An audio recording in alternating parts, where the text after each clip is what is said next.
أعوذ بالله من الشيطان الرجيم بسم الله الرحمن الرحيم يا أيها الذين آمنوا كتب عليكم القصاص في القتلى الحر بالحر والعبد بالعبد والأنثى بالأنثى فمن عفي له من أخيه شيء فاتباع بالمعروف وأداء إليه بإحسان ذلك تخفيف من ربكم ورحمة فمن اعتدى بعد ذلك فله عذاب أليم وَلَكُمْ فِي الْقِصَاصِ حَيَاةٌ يَا أُولِي الْأَلْبَابِ لَعَلَّكُمْ تَتَّقُونَ صدق اللہ العلی العظیم۔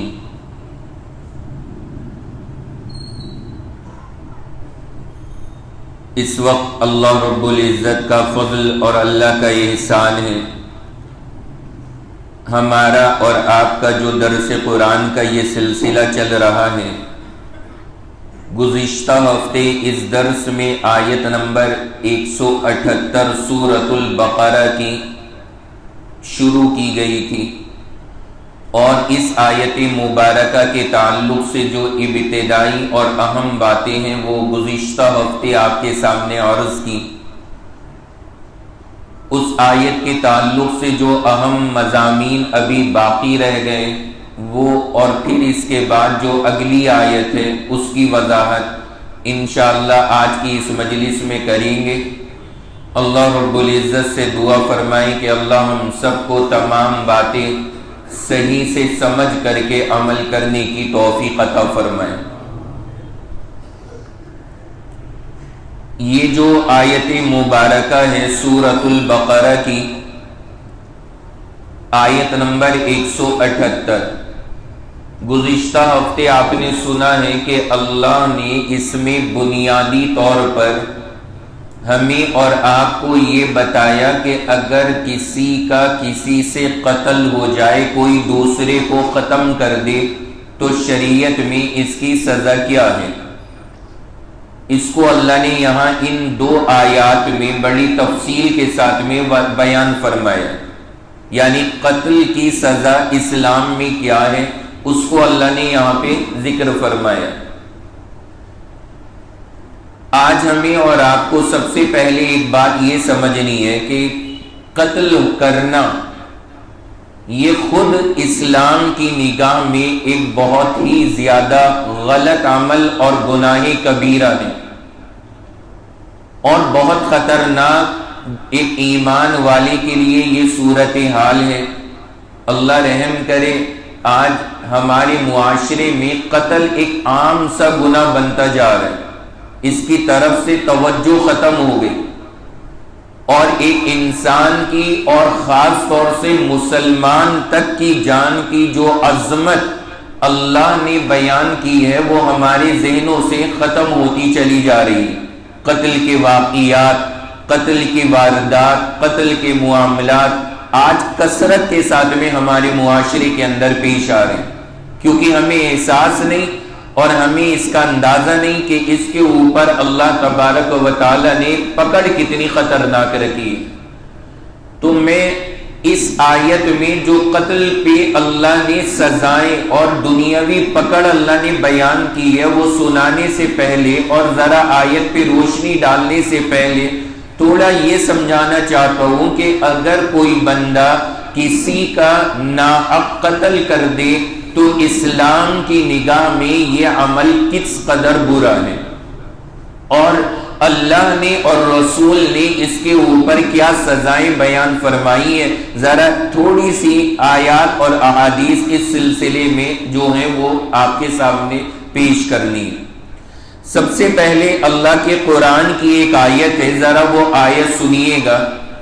اللہ نے ارشاد فرمایا وَمَن يَقْتُلْ مُؤْمِنًا مُتَعَمِّدًا، جو بندہ کسی ایمان والے کو جان کے قتل کر دے، مار دے، فرمایا فجزاؤہ جہنم، اللہ نے فرمایا کہ اس کا بدلہ جہنم ہے، اور جہنم بھی کیسی؟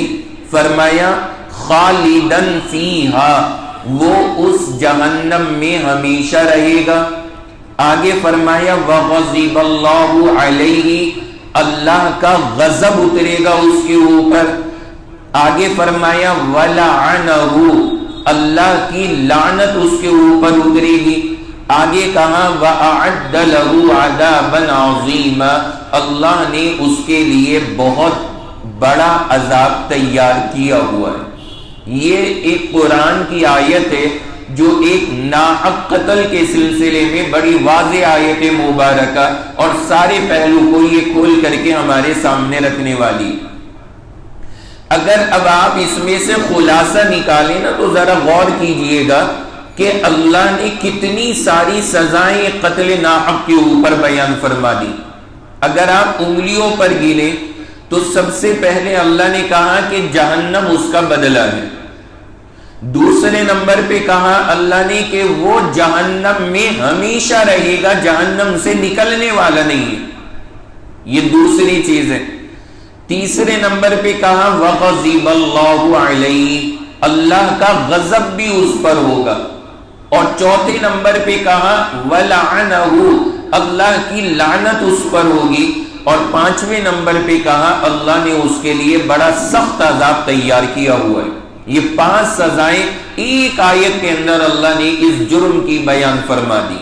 بندہ ان باتوں کو ذہن میں رکھے اور سوچتا رہے کہ اگر میں نے کسی مقصد کے لیے کسی کی جان سے کھلواڑ کیا تو نعوذ باللہ وہ جانے والا تو ایک جھٹکے کے اندر چلا جائے گا، لیکن ہم اپنی آخرت برباد اور تباہ کر لیں گے۔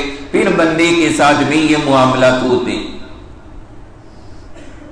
تو یہ 5 چیزیں انہیں آپ بھی دوہرا لیجئے تاکہ ہر بندے کے دل و دماغ میں یہ بات اتر جائے۔ اگر ہم کسی کو کیوں مارتے ہیں؟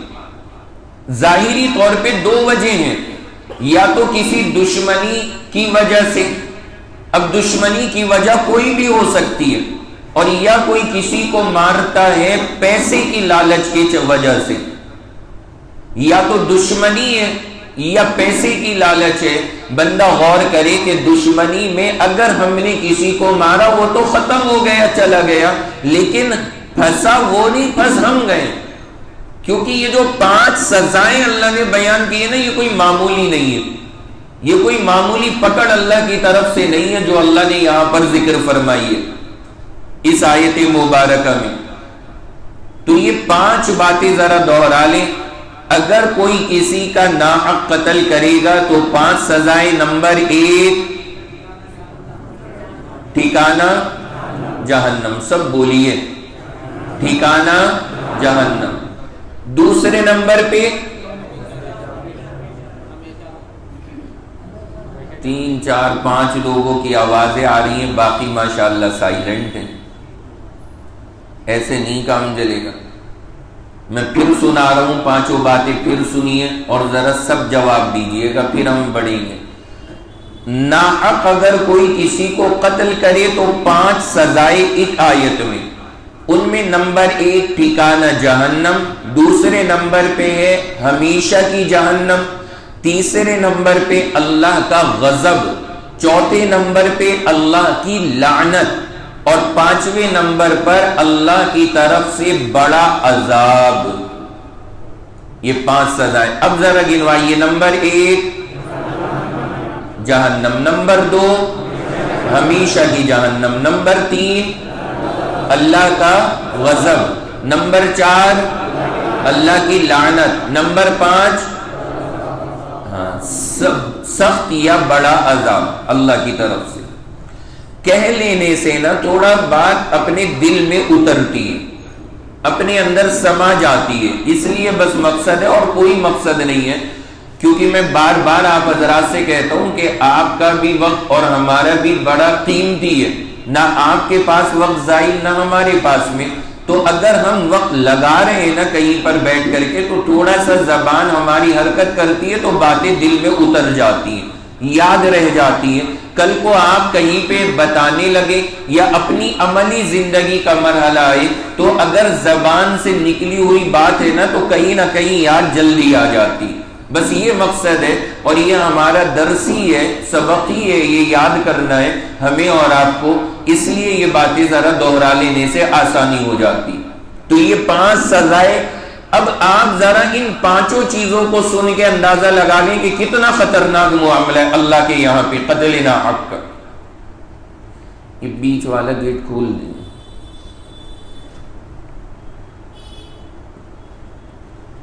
قتل ناحق کا اللہ کے یہاں پہ جو معاملہ ہے وہ کتنا زیادہ خطرناک ہے، بندہ اچھی طرح سے اندازہ لگا سکتا ہے. تو پہلی بات. اس کے بعد دوسری چیز سنیں، بخاری شریف اور مسلم شریف میں اللہ کے نبی علیہ السلام کی ایک حدیث مبارکہ ہے. اللہ کے نبی علیہ السلام نے فرمایا اجتنبوا السبع الموبقات. اللہ کے نبی فرماتے ہیں 7 چیزیں ہلاک اور برباد کرنے والی ہیں، ان سے اپنے آپ کی حفاظت کرو. اجتنبوا السبع الموبقات.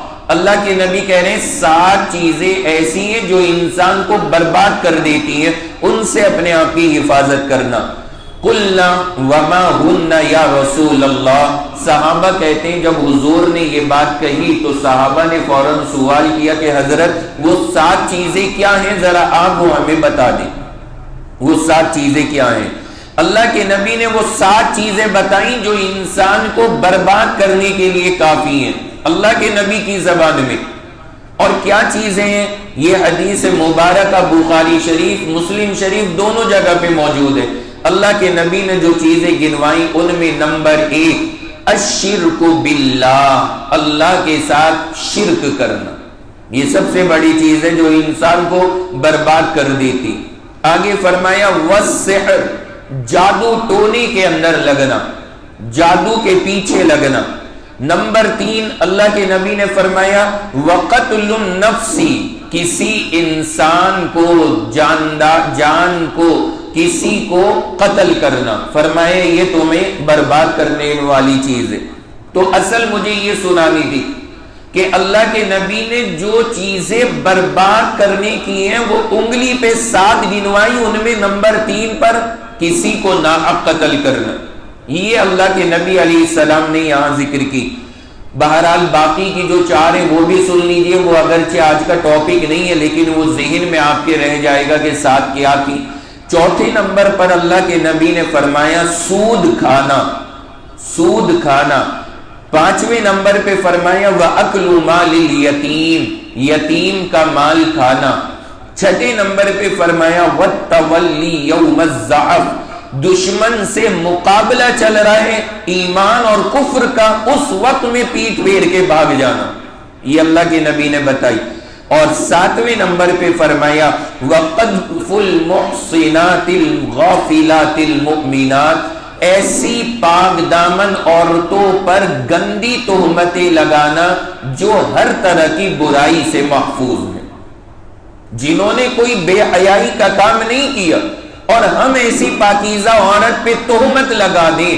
اللہ کے نبی علیہ السلام نے فرمایا یہ بندے کے لیے ہلاک کرنے کے لیے کافی ہے، برباد ہونے کے لیے کافی ہے. یہ 7 وہ چیزیں گنوائیں جن میں بندہ برباد ہوتا ہے. اللہ کے نبی نے بربادی کا لفظ استعمال کیا ہے، اس کے ہلاک ہونے کا لفظ استعمال کیا ہے. اور ان 7 میں تیسرے نمبر پہ بتایا کہ کسی کو قتل کرنا. یہ آج کا ہمارا ٹاپک ہے. تو بندہ اندازہ لگائے اور غور کرے کہ ذرا سے جذبات میں آ کے، ذرا سا کنٹرول سے باہر ہو کے، غصے میں، لالچ میں اگر ہم کسی کو مار رہے ہیں، کسی کو ختم کر رہے ہیں، وہ بیچارہ مرتے ہی ختم اس کا تو معاملہ، لیکن ہمارے گلے میں جو توق پڑے گا وہ ہماری گردن سے پھر نہیں نکل سکتا، بندہ پھر پریشان ہوگا. اس لیے بڑی احتیاط کرنی چاہیے اور رکنا چاہیے. ایسے جذبات میں کبھی بندے کو نہیں آنا چاہیے.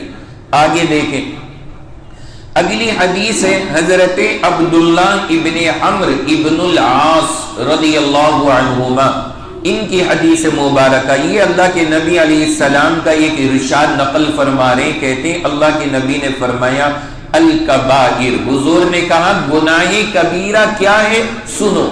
اللہ کے نبی نے صحابہ سے کہا کہ گناہ کبیرہ کیا ہے اسے سنو. گناہ کبیرہ کا مطلب کیا ہوتا ہے؟ گناہ کبیرہ کا مطلب ہے کہ وہ گناہ جو بندے کا اگر اس کے سر رہ جائے اور اس کی صفائی کے بغیر بندہ دنیا سے چلا جائے تو صرف وہ ایک گناہ اسے جہنم میں پہنچانے کے لیے کافی ہے. گناہ کبیرہ کا مطلب یہ بڑے گناہ. اللہ کے نبی نے فرمایا الکبائر، گناہ کبیرہ کیا ہے؟ حضور نے کہا سنو. اس میں نمبر 1 الاشراک باللہ، اللہ کے ساتھ شرک کرنا. یہ تو ہر جگہ پہ ٹاپ پر ہے، کیونکہ شرک سے بڑا تو کوئی گناہ ہے نہیں دنیا میں، اللہ کے ساتھ شرک کرنا.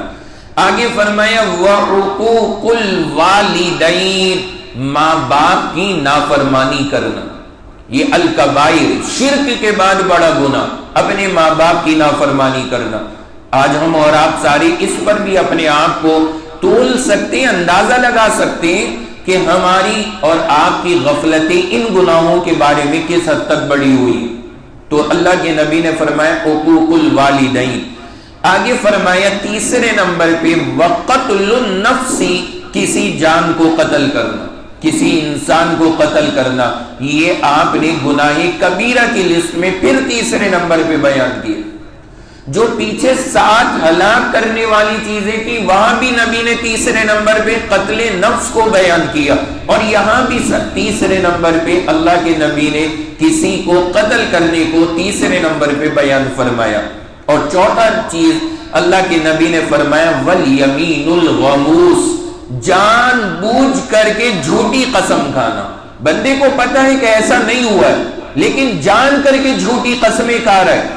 اسے پتا ہے کہ میرا مال یہ ایسا نہیں ہے، ساری حقیقت پتا ہے اپنے مال کی، پھر جھوٹی قسم کھا رہا ہے کہ نہیں اس میں کوئی کمی نہیں ہے. یہ یمین غموس کہلاتی ہے، انتہائی گری ہوئی قسم. یعنی اس میں بندے کی پکڑ بہت سخت ہوگی اللہ کے، کیونکہ قسم کھانا کوئی کھیل نہیں ہے.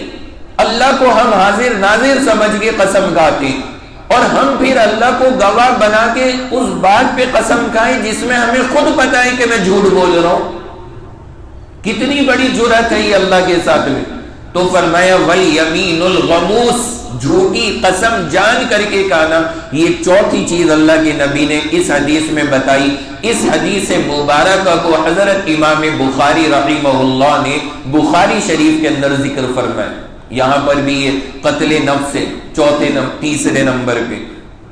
آگے دیکھیں اللہ کے نبی علیہ السلام کی تیسری حدیث، کیسی عجیب و غریب روایات ہیں اور الفاظ آپ دیکھیں کہ قتل کرنا کتنا غلط عمل ہے شریعت کی نگاہ میں. اب آپ یہ نہ سوچنا کہ یہ ہمیں کیا سمجھانا، ہم کوئی نعوذ باللہ کسی کا قتل تھوڑی کر رہے ہیں یا یہ تھوڑی وہ تھوڑی نہیں. بندے کو سمجھ کے رہنا چاہیے، کیونکہ جب قتل ہوتا ہے نا تو 100 میں سے 80% وہ ہوتے ہیں جن سے بس ہو جاتا ہے پھر سوچتے ہیں یہ کیا ہو گئے. ایک جنون طاری ہوتا ہے بندے کے اوپر، ایک جذبات ہوتے ہیں، عقل خراب ہوتی ہے، بندہ کر بیٹھتا ہے پھر سوچتا ہے. باقی پلان بنا کر کے تو بہت کم ہوتے ہیں کہ بندہ بہت پہلے سے پلان بنا رہے، ورنہ جذبات ہوئے اور بندے نے قدم اٹھایا اور فوراً وہاں پہ نعوذ باللہ یہ مرحلہ پیش آ گیا. اس لیے انسان تو ہم سارے ہیں نا، تو بندے کو پہلے ہی ذہن میں رکھنا چاہیے تاکہ برائی اور اس کی قباحت ہمارے دلوں میں اچھی طرح سے بیٹھ سکے، اچھی طرح سے اتر جائے. آج اللہ رحم کرے کس قدر مسلمانوں کے نام قتل کے اندر آنے لگے. آپ اخبار اٹھائیں حیران رہ جائیں گے روزانہ کس قدر مسلمانوں کے درمیان یہ قتل کے واقعات پیش آ رہے ہیں. ایک مسلمان کی شان نہیں ہے کہ کسی کی جان کے اوپر ہاتھ ڈالے اور کسی کو نعوذ باللہ قتل کرے. یہ ایک مسلمان کے لیے بالکل زیب نہیں دیتا. لیکن آج ہمارے اخبارات، آج ہماری کورٹ کچہریاں، عدالتیں اور پھر ہماری جیلیں بے شمار لاکھوں کی تعداد میں مسلم قاتلین سے بھری پڑی ہے کہ جہاں پر ان پہ کیس قتل کے لگے ہوئے اور وہ واقعی قتل کر کے وہاں پہ گئے. احساس نہیں رہا ہمیں اور آپ کو اپنے مذہب کا. اس لیے ضروری ہے ہمارے لیے ان باتوں کو سمجھنا. اللہ نے جو حل بتایا یہاں پہ وہ تو ہے، میں ابھی آیت پر آؤں گا، لیکن یہ اس لیے بتا رہا ہوں کہ ہمیں اور آپ کو سوچنا چاہیے کہ آخرت میں کتنی سخت ہمارے ساتھ پکڑ ہونے والی ہے اگر ہم نے اپنے جذبات کو قابو میں نہ کیا، اور اگر ہم نے اپنی عقل کو خراب کیا تو نعوذ باللہ بندہ ان چیزوں میں گرفتار ہوگا. اگلی حدیث سنیں. اللہ کے نبی علیہ السلام نے فرمایا لَزَوَالُ الدُّنْيَا أَهْوَنُ عَلَى اللَّهِ عَزَّ وَجَلَّ. اللہ کے نبی کہتے ہیں کہ اللہ کے نزدیک پوری دنیا کو ختم کر دینا، اللہ پوری دنیا کو تہس نہس کر دے، اللہ کے نزدیک یہ کام آسان ہے. اللہ کے لیے کوئی اتنا بڑا مسئلہ نہیں کہ اللہ ساری کائنات کو ختم فرما دے. یہ اتنا بڑا مسئلہ نہیں ہے. جتنا بڑا مسئلہ کیا ہے؟ فرمایا من سفک دم مسلم بغیر حق، کسی مسلمان کا ناحق خون بہانا اللہ کی نگاہ میں ساری دنیا کو ختم کرنے سے زیادہ برا عمل ہے. بندہ اندازہ لگائے اور غور کرے، ساری دنیا کو ختم کر دینا بھی اتنا غلط عمل نہیں، اور وہ بھی اتنا برا نہیں جتنا ایک مسلمان کا ناحق خون بہا دینا اللہ کی نگاہ میں گرا ہوا عمل ہے. اب ذرا اندازہ لگائیں اور غور کریں، اور یہ احادیث ذہن کے اندر رکھیں کہ نعوذ باللہ اگر ہمارے جذبات کنٹرول میں نہ رہے، یا اگر ہم نے لالچ کے اندر کوئی ایسا قدم اٹھایا، پھر اس کا وبال ہم سب کے لیے بڑا خطرناک ہے. یہ ایک آیت میں نے سنائی، 3 حدیثیں سنائی، اس ایک آیت میں اللہ نے 5 سزائیں بتا دی اور 3 حدیثیں سنائی. ایک حدیث کے اندر حضور نے فرمایا برباد کر دینے والی 7 چیزیں، ان میں کسی کو قتل کرنا. دوسری میں بتایا کہ اللہ کے جو نزدیک بڑے گناہ ہیں، گناہوں میں بھی بڑے گناہ، ان میں فرمایا کسی کو قتل کرنا. اور تیسری حدیث میں فرمایا کہ ساری دنیا کا ختم ہو جانا بھی اتنا غلط عمل نہیں ہے جتنا غلط عمل صرف ایک مسلمان کا ناحق خون بہانا. تو یہ ساری وعیدیں اور یہ ساری باتیں ہمیں اور آپ کو ذہن میں رکھنی چاہیے، اور ان باتوں کو دوسروں تک پہنچایا کریں، آپس کے معاشرے میں بتایا کریں. جو آج 1000 2,000 10,000 1 لاکھ روپے لے کر کے نعوذ باللہ کانٹریکٹ کلر بنے ہوئے ہیں، اور ذرا سے پیسوں کے لالچ میں کسی کو بھی ختم کرنے کے پیچھے تلے، انہیں سمجھائیں، بتائیں، اور جا کر کے یہ باتیں ذکر کیا کریں. کیا پتہ کس کے سامنے ہماری ذکر کی ہوئی بات اس کی اصلاح کا ذریعہ بن جائے. تو یہ میں نے آپ کے سامنے قتل کرنا اللہ کی نگاہ میں کیسا برا عمل ہے، اس تعلق سے 1 آیت اور 3 حدیثیں آپ کے سامنے میں نے پیش کر دی. بھائی ذہن نشین ہو گئی نا سب کو؟ اب آگے سنیں. آگے جو میں ایک حدیث پیش کرنے جا رہا ہوں، اس حدیث سے ہمارا اس آیت کا جو آج آیت نمبر 178 چل رہی ہے ہماری، اسی سے کنیکشن اس آیت کا جڑ جائے گا. اس حدیث کو ذرا سنیں. اب ہم اپنے آیت کے مضمون پر آئیں گے اس حدیث مبارکہ کے ذریعے. حدیث سنیں.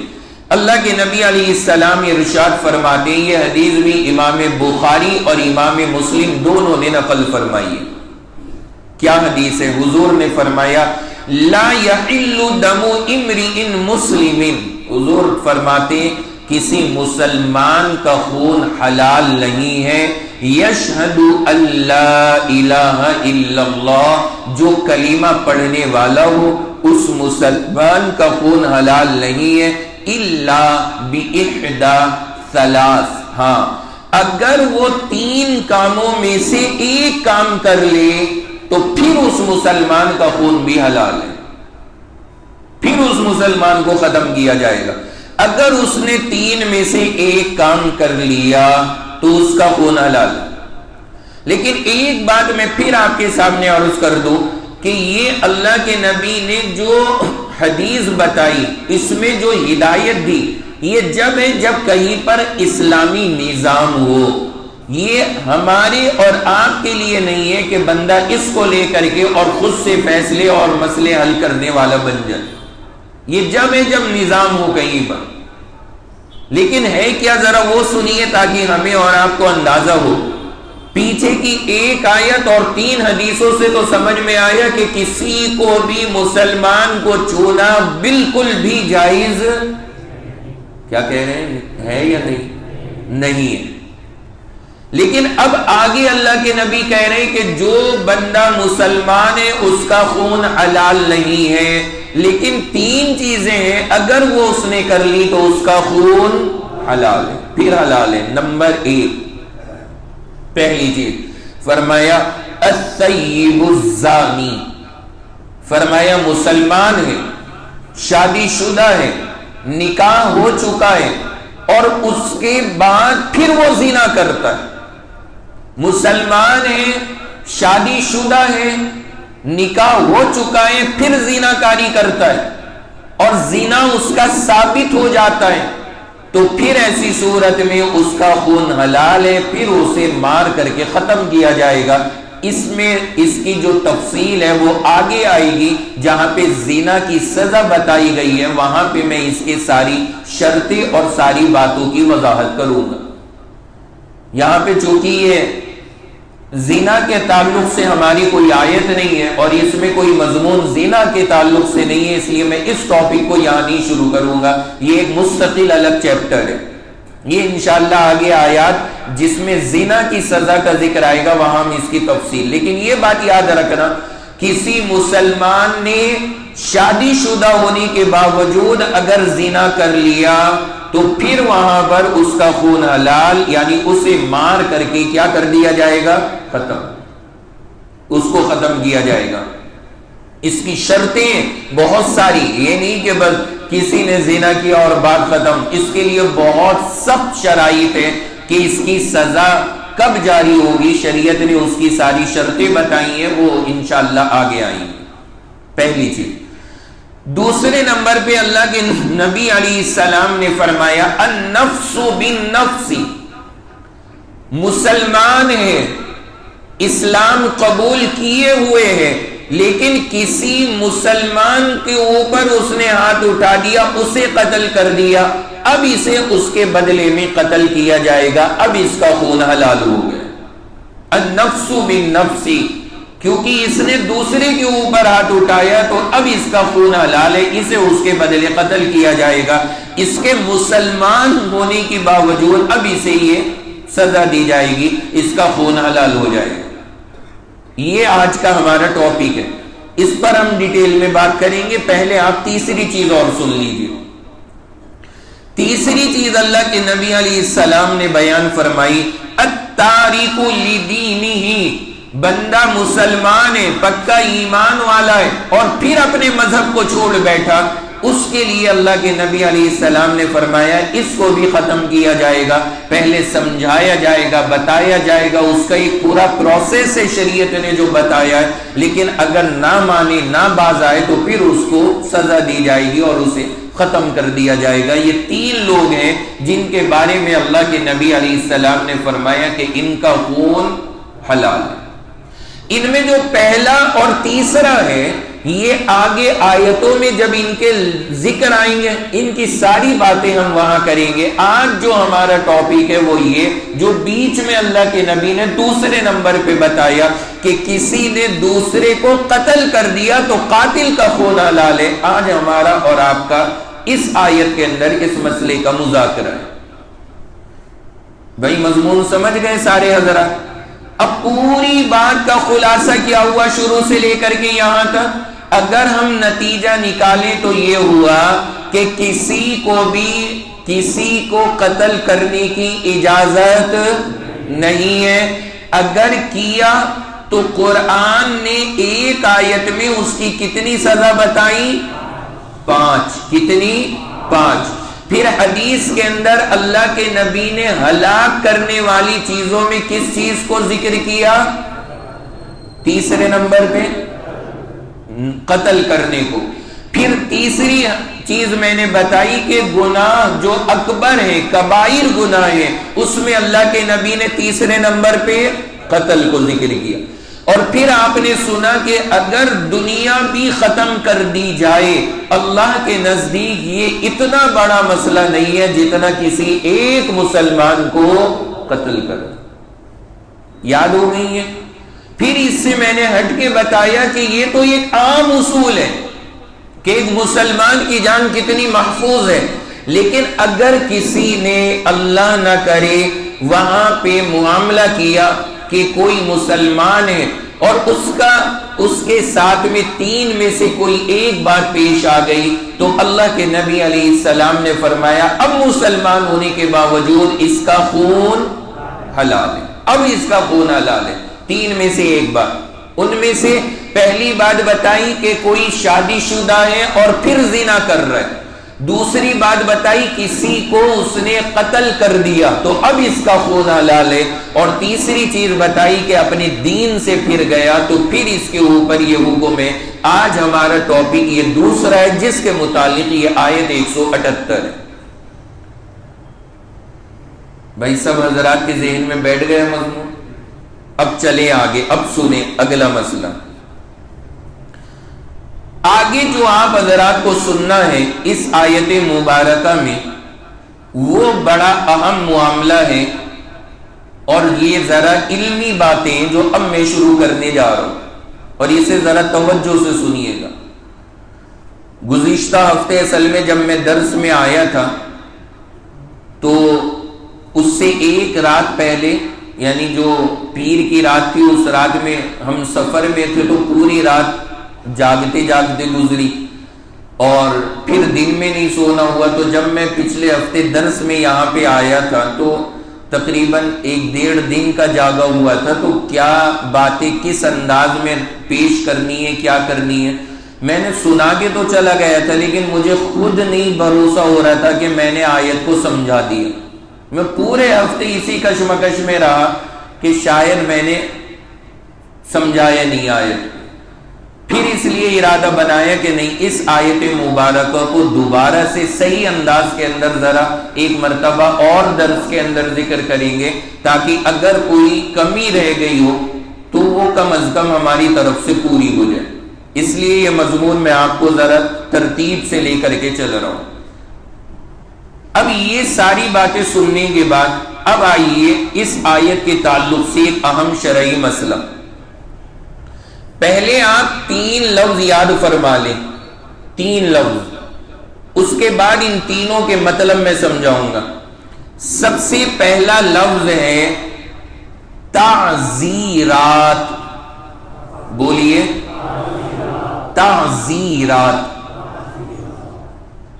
ذرا بولتے بھی رہیے گا، مذاکرہ بھی کیجئے گا تاکہ یہ سمجھنا آسان ہو، اور یہ بہت علمی بات ہے. پہلی چیز تعزیرات. دوسرا لفظ ہے حدود. حدود، ہا دال واو دال، حدود. اور اگر آپ اسے انگلش میں کہیں HUDOOD، حدود. سمجھ گئے لفظ حدود. اور تیسرا لفظ ہے جو آج آپ کو سمجھنا ہے قصاص. کیا؟ قصاص. یہ 3 لفظ ذرا یاد کریں. پہلا لفظ کیا بتایا ہے؟ تعزیرات. باہر کے بندے جو ہے نا ہمارے ساتھی، ان کے ہونٹ مجھے ہلتے ہوئے نظر نہیں آ رہے، تو ذرا سا آپ بھی تھوڑی زحمت اٹھائیں اور بتائیں تاکہ ذہن کے اندر بیٹھے یہ مضمون. پہلی چیز کیا بتائی؟ تعزیرات. دوسری کیا بتائی؟ حدود. تیسری کیا بتائی؟ قصاص. یہ 3 لفظ ہیں جو ہمیں سمجھنے. تعزیرات کا کیا مطلب ہے؟ یہ تینوں جو چیزیں ہیں نا ان کا تعلق سزا سے. تعزیرات، حدود اور قصاص، یہ تینوں سزائیں ہیں، لیکن کیٹیگری الگ الگ ہے. تعزیرات کی کیٹیگری الگ ہے، حدود کی کیٹیگری الگ ہے، اور قصاص کی کیٹیگری الگ ہے. اس لیے مجھے سمجھانا ہے اسلام میں سزائیں کس طرح سے ہیں، اس کو سمجھنے کے لیے 3 لفظ آپ کے سامنے ذکر کیے. تعزیرات، حدود اور قصاص. اس میں جو سب سے پہلا ہے تعزیرات، یہ وہ چیزیں ہیں، وہ سزائیں ہیں جس کی لمٹ شریعت نے فکس نہیں کی، طے نہیں کی. یہ کہا کہ جو مسلمانوں کا حاکم ہے اس جرم پہ وہ جو سزا مشورہ کر کے طے کرے گا وہی اس کی سزا ہوگی. یعنی مسلمانوں کے حاکم کی رائے پہ سزا کو چھوڑ دیا گیا. تمہاری جو رائے بنے وہ تم اس جرم پہ دے دینا، وہ سزا دے دینا. اب وہ اپنے مشورہ کرے گا، جب کیس آئے گا وہ مشورہ کرے گا، اور مشورہ کرنے کے بعد میں جو مناسب لگے گا وہ سزا دے دے گا. تو جو اس طرح کی چیزیں انہیں کیا کہا جائے گا اسلام میں؟ تعزیرات. جس میں امام المسلمین جو ان کا ذمہ دار ہے اس کی رائے کا دخل ہوگا، وہ جو فیصلہ لے وہ سزا طے ہو جائے گی، وہ سزا جاری ہوگی. اللہ نے طے نہیں کی، قرآن حدیث نے اسے طے نہیں کیا، اس کی مرضی پہ چھوڑ دیا. جیسے کوئی نعوذ باللہ اپنی بیوی کو ستا رہا ہے، اب کیس اس کا عدالت میں آیا، ستانا ثابت ہو گیا کہ بڑا ظالم آدمی ہے، اس نے تو بہت ستا رکھا ہے. اب کیا سزا ہو اس کی اگر یہ ثابت ہو گیا؟ مجھے قرآن میں آپ دیکھیں تو کوئی اس کی سزا نہیں لکھی ہوئی ہے کہ بیوی کو ستائے گا تو یہ سزا ملے گی، اتنا پیٹو اتنا چھیٹو، ایسا کہیں کچھ لکھا نہیں. احادیث کے اندر آپ تلاش کریں گے نہیں ملے گا آپ کو کچھ ایسا مسئلہ. اب کیا ہوگا؟ جو حاکم ہے، جس کے پاس کیس آئے، جو ذمہ دار ہے مسلمانوں کا، وہ مشورہ کرے گا کہ بھائی کیا سزا دینی چاہیے جس سے یہ بھی باز آئے اور دوسرے بھی سدھر جائیں. اب اس کی مرضی، 2-4 ڈنڈے بھی مار کے چھوڑ سکتا ہے، 40-50 بھی ڈنڈے برسا سکتا ہے، اس کی مرضی ہے، وہ اپنی رائے سے فیصلہ لے گا، مشورہ کرے گا. امام المسلمین پہ موقوف ہے. یہ کہلاتی ہے تعزیرات. یہ پہلی ہے. اس کے بعد دوسری وہ ہے جس کو بولا جاتا ہے ہمارے یہاں پر حدود. کیا کہلاتی ہے؟ حدود. حدود کا معاملہ یہ ہے کہ کچھ جرم ایسے ہیں جن پر اللہ نے سزا طے کر دی ہے کہ یہ جرم ہوگا تو یہ سزا ملے گی اور اتنی ملے گی. اللہ نے طے کر دی، شریعت نے اس کی سزا فکس کر دی، اور اس میں ایسی فکس کی کہ اگر پھر کوئی معاف بھی کرنا چاہے نا پھر معافی نہیں ہے اس کی. اگر وہ جرم ثابت ہو گیا سزا دینی پڑے گی. مسلمانوں کا چاہے حاکم اور بادشاہ بھی ہو وہ بھی معاف نہیں کر سکتا اگر جرم ثابت ہو گیا. تو جو اس کیٹیگری کے اندر سزائیں آتی ہیں انہیں اسلامی اصطلاح میں کہا جاتا ہے حدود. کیا بولیں گے انہیں؟ حدود. بھائی سمجھ رہے ہیں نا؟ سمجھ رہا، یہ حدود کہلائیں گی. تعزیرات تو وہ ہو گئی جہاں پہ شریعت نے کوئی سزا فکس نہیں کی. کہا کہ جب حاکم کے پاس کیس آئے گا اس کی مرضی جو چاہے فیصلہ کر دے. لیکن کچھ سزائیں ایسی ہیں کہ جو اللہ نے، شریعت نے طے کر دی کہ یہ جرم یہ سزا، یہ جرم یہ سزا، اور ایسی طے کی کہ اگر کوئی اسے پھر معاف بھی کرنا چاہے تو وہ سزا معاف نہیں ہو سکتی. یہاں تک کہ مسلمانوں کا بادشاہ بھی اسے معاف کرنا چاہے اسے بھی اختیار نہیں، پھر وہ جاری ہو کے رہے گی. انہیں کیا کہا جائے گا؟ حدود. یہ حدود ہے. اور تیسری کیٹیگری جس میں آتا ہے قصاص. اس کا مطلب یہ ہے کہ جرم ہے، اس کی سزا قرآن نے، شریعت نے طے کر دی کہ یہ جرم یہ سزا، لیکن اس میں اللہ نے یہ آپشن رکھ دیا کہ اگر وہ حق والا بندہ معاف کرنا چاہے تو وہ معاف کر سکتا ہے. شریعت نے اسے اجازت دے دی. چاہے تو سزا جاری کرا دو اور چاہے تم اسے معاف کر دو. معاف کرنے کا اختیار ہے, اسے شریعت کی زبان میں کہا جاتا ہے کیا؟ قصاص. اب یہ جو دو لفظ آپ نے سنے نا, حدود اور قصاص, ان دونوں میں تھوڑا سا فرق ہے, بس تھوڑا سا فرق. شاید آپ سمجھ بھی گئے ہوں گے فرق. ذرا بتا دیں آپ بھی ذرا, تو اچھا لگے گا کہ دونوں میں فرق کیا ہوا حدود اور قصاص میں.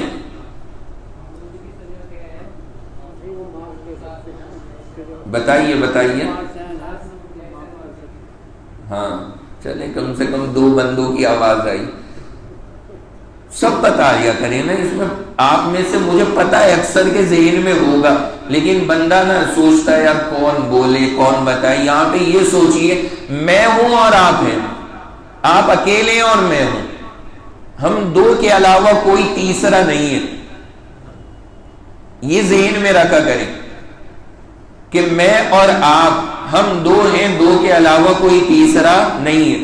اگر آپ یہ ذہن میں رکھ کے بیٹھیں گے نا تو پھر انشاءاللہ بہت آسان ہو جائے گا. اگر یہ سوچیں گے یار مسجد بھری ہوئی ہے, اتنے سارے لوگ ہیں, یہ کہوں گا تو یہ سنیں گے, وہ کہوں گا تو یہ, اس سے نہیں کام چلتا. بھول جائیے کون کیا ہے. تو دونوں میں بنیادی طور پہ فرق اگر نکالا جائے گا نا, وہ کیا نکلا ہے؟ صرف اتنا سا کہ حدود کے اندر کسی کو معاف کرنے کا اختیار نہیں ہے, قصاص میں معافی کا آپشن ہے. بس اتنا سا فرق ہے دونوں کے درمیان.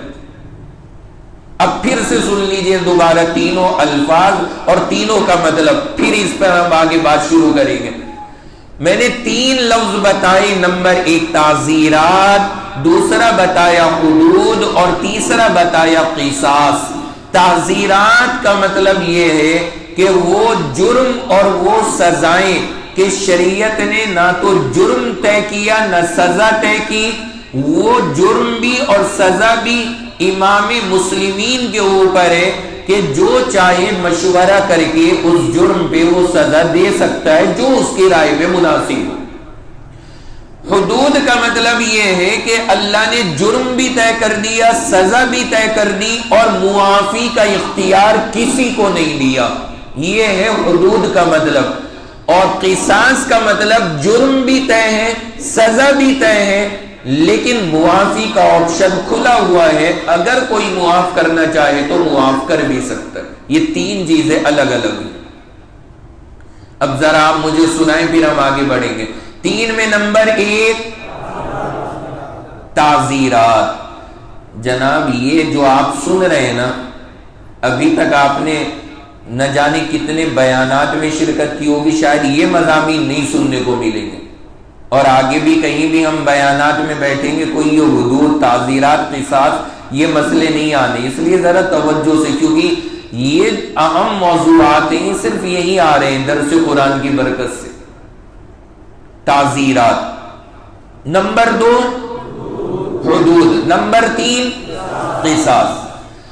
جس میں صرف مسلمانوں کے حاکم کی رائے پہ چھوڑ دیا جائے اسے کیا کہا جائے گا؟ تمہاری مرضی, جو چاہے مناسب سزا دے کے نپٹا دو. اور پھر میں نے بتایا کہ اگر سزا بھی طے ہو اور جرم بھی طے ہو اور معافی کا آپشن موجود ہو تو پھر اس کو کیا کہا جائے گا؟ قصاص. چلیں اللہ کا شکر ہے. اور تیسری چیز میں نے آپ کے سامنے کہی کہ جرم بھی طے ہے, سزا بھی طے ہے, لیکن معافی کا آپشن نہیں ہے, تو اسے کیا کہیں گے؟ حدود. اب تعزیرات میں تو کوئی لمٹ ہی نہیں, کتنی سارے جرم آ جائیں گے, بے انتہا جرائم کرائم جتنے بھی چل رہے ہیں دنیا میں, یہ سب تعزیرات میں. پتہ لگا کوئی بیٹھا ہوا فلم دیکھتا ہوا پکڑا گیا, چل ادھر آ جا, اب اس کا کیس پہنچ گیا, ہاں بھائی کتنے اس کے کوڑے مارے جائیں, چل ٹھیک ہے 20-25 مار کے نپٹا دو, ٹھیک ہے چلو ہو گئے.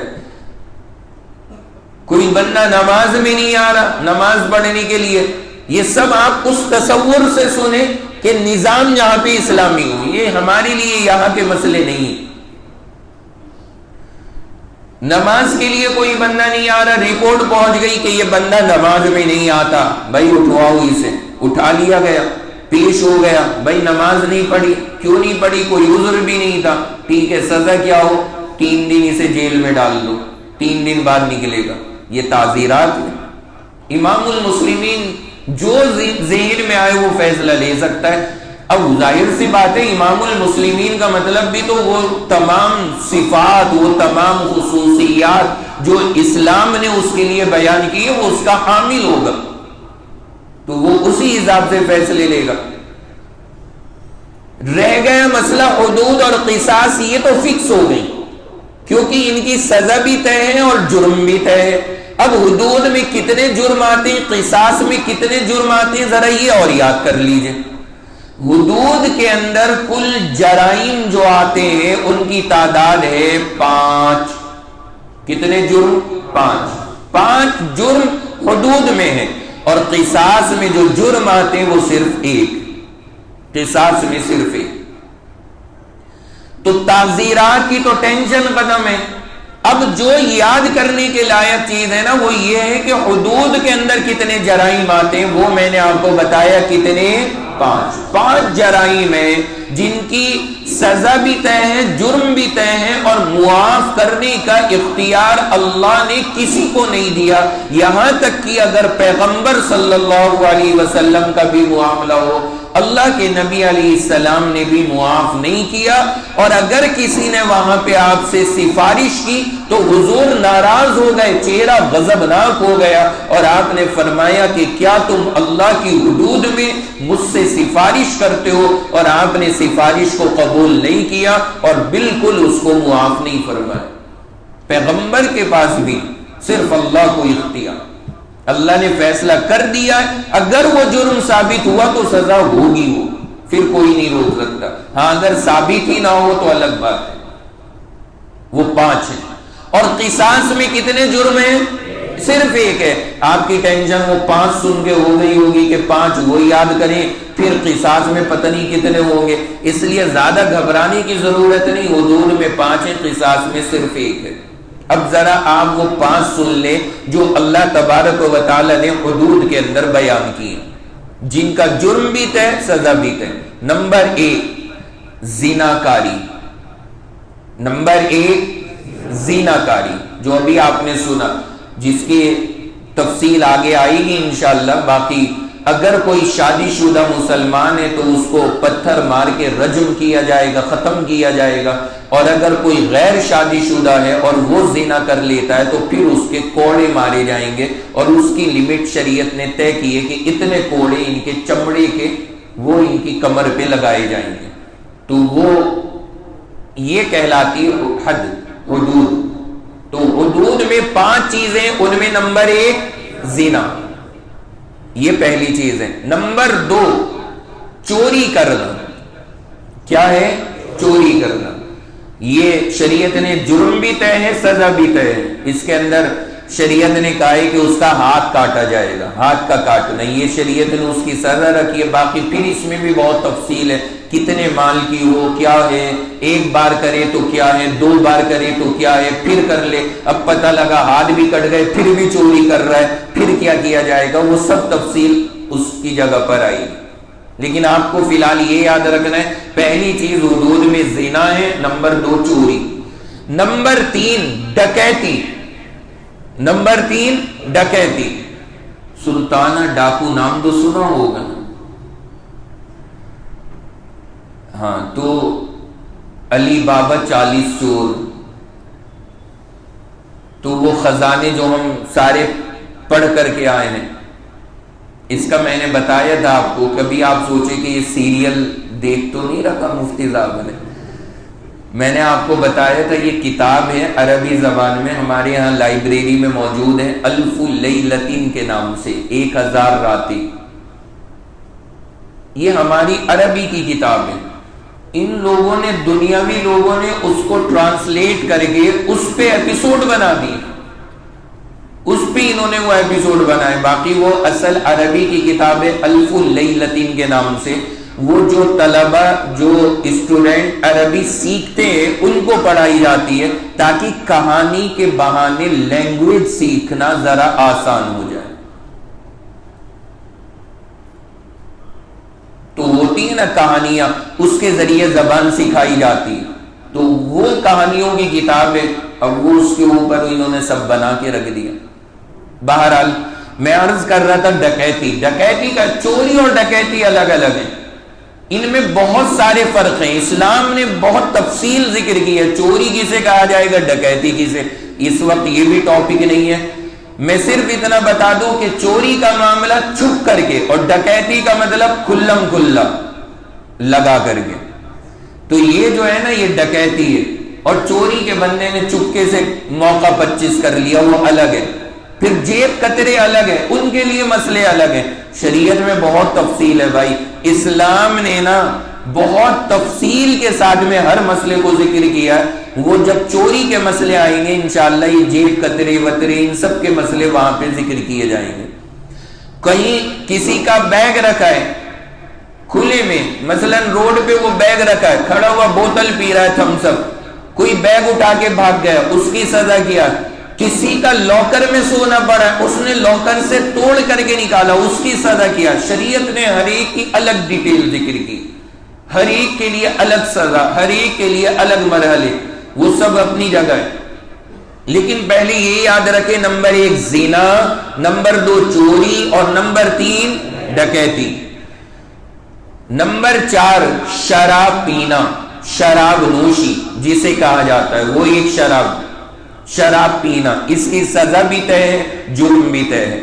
اور نمبر 5 کسی پر زنا کی تہمت لگانا، جس نے زنا نہ کیا ہو اس پہ زنا کا الزام لگانا، یہ جرم ہے. اور اس کی سزا طے کی ہے شریعت نے کہ 80 کوڑے مارے جائیں اس کی پیٹھ کو ننگا کر کے، تاکہ عقل اس کے ٹھکانے آئے کہ اس نے دوسرے پہ غلط بات کیسے ہوئی، زنا کی تہمت لگانا کسی پہ. آپ اندازہ لگائیں کہ معاشرہ کیسا بنایا کہ کوئی کسی کی عزت سے کھیل نہ سکے. جس پہ ہم کوئی کمنٹ پاس کر رہے ہیں، کسی پہ ہم کوئی لفظ بول رہے ہیں، اس کا ہمارے پاس پروف ہونا چاہیے. اگر اس کے بغیر بولا تو سزا جاری ہوگی، سزا جاری. زنا کی تہمت، یہ 5 چیزیں حدود میں داخل ہیں. یاد ہو گئی ہوں گی، ایک بار سن لیں پھر سنائیے گا. نمبر 1 زنا، نمبر 2 چوری، نمبر 3 ڈکیتی، نمبر 4 شراب پینا، اور نمبر 5 زنا کی تہمت لگانا. اب بتائیے حدود میں کتنی چیزیں؟ 5. نمبر 1 زنا، نمبر 2 چوری، نمبر 3 ڈکیتی، نمبر 4 شراب، نمبر 5 زنا کی تہمت. یہ 5 چیزیں اس میں داخل ہیں. اگر کسی پہ چوری ثابت ہو گئی کہ اس نے چوری کی ہے، اب وہ ثابت ہونے کے بعد جو مسلمانوں کا بادشاہ ہے وہ بھی یہ چاہے کہ یار یہ چور کمزور حالات کا ہے، بیچارے نے چوری کر لی، لاؤ اسے معاف کر دیں، تو اسے معاف کرنے کا اختیار نہیں ہے. کیوں نہیں ہے؟ اس لیے کہ یہ قصاص نہیں بلکہ یہ کیا ہے؟ حدود میں ہے، اور حدود میں کسی کو معاف کرنے کا اختیار بالکل نہیں دیا گیا. بلکہ یہاں تک ہے کہ جس بندے کے گھر چوری کی ہے، پہلے تو اس نے کیس کر دیا کہ چوری ہو گئی، اب جب چور پکڑا گیا اور چوری ثابت ہو گئی، اب وہ یہ کہتا ہے کہ یار میں اسے معاف کرتا ہوں، میں نے معاف کیا، اب اسے میں سزا نہیں دلوانا چاہتا. اب اس کے معاف کرنے سے بھی معاف نہیں ہوگا.